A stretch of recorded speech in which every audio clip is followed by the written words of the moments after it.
Nah, don't get me wrong. I haven't seen the interviews, so I don't know what the fit would be for the Lions because they like to go off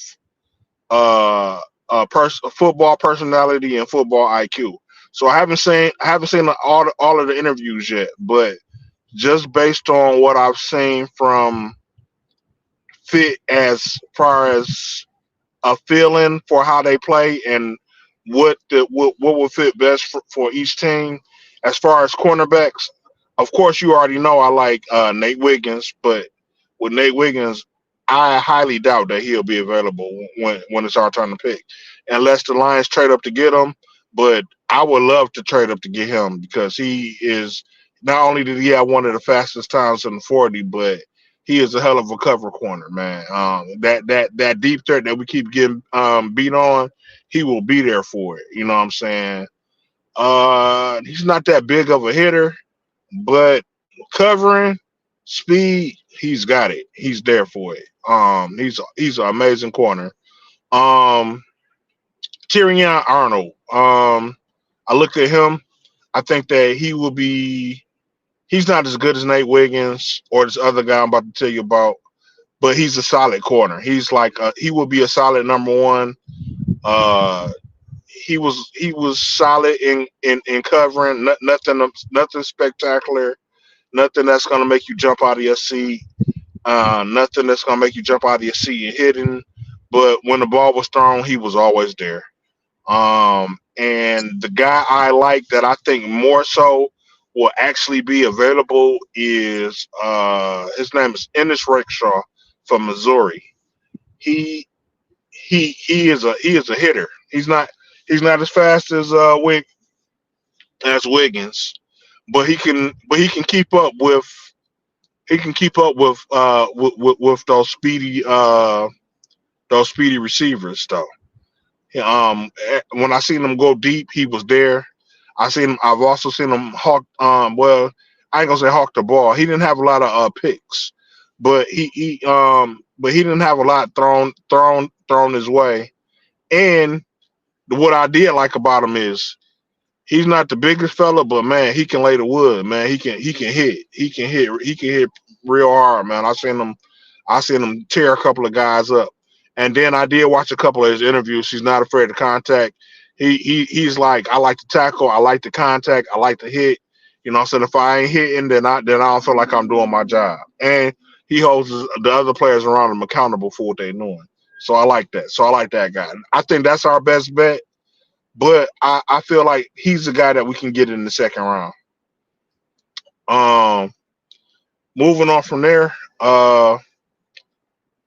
defensive ends.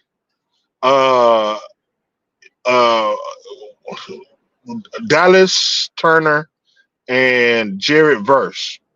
Uh, Dallas Turner for uh, Dallas Turner for Alabama. Good guy, man. He's got a lot of power.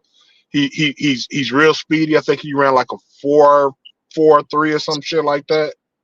You know what I'm saying? Real speedy guy. He's got a little bit. He's got a lot of power, but not a whole bunch. But he's got enough power. You know what I'm saying? Next, the guy I like the most out of all of the DNs is Jared Verse, man. Not as fast as Turner. He plays for Florida State. Not as fast as Turner, but he is a beast, man. He's got power. He's not as fast. He runs like a 4.5 something. But man, that power is amazing. Nobody is stopping this guy. You know what I'm saying?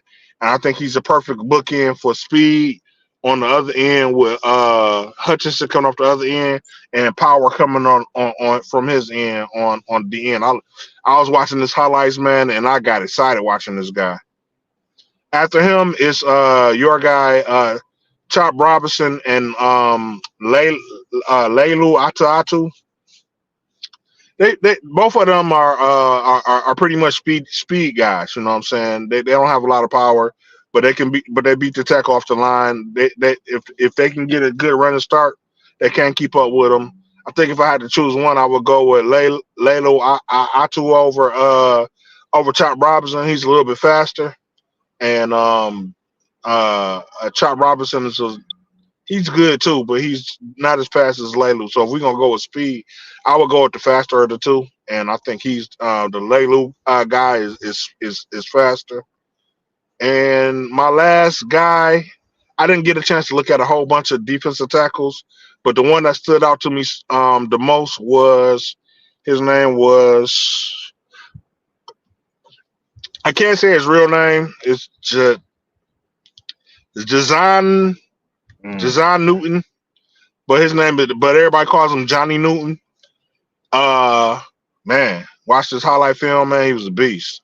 He was out there making plays. He's not too big. Like a lot of defensive tackles are just a fat guy plugging up the hole. This guy was getting through the line.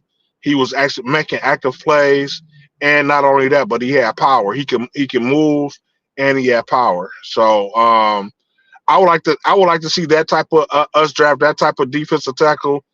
Seeing as we got Broderick Martin, the plug guy is already there. We just got to develop him. I know that was a lot.